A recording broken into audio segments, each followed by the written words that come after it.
ஆயுதத்தோட அஸ்திபாரத்தை தோண்டி பார்த்தா அங்க கல்லுல என்ன தடுக்க வந்தவங்களோட மண்டவோட தான் இருக்கும். அப்படின்னா உன்னை யாரும் தடுக்க மாட்டாங்க நினைச்சிட்டு இருக்கியா? அவன் தடுப்பான். என் சாமி தடுப்பான்.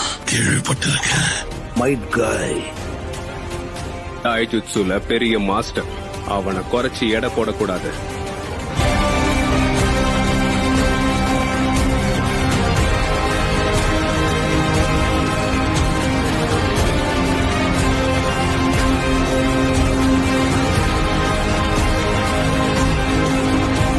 எல்லாம் சுலபமா இருக்குன்னு நினைச்சிட்டு போனீங்களோ? யாரு கூட மோதுறீங்கன்னு தெரியுமா? 5 ஷினோபிஸ் கிரேட் நேஷன்ஸ்லயே சிறந்த நிஞ்சா தான் அவரு.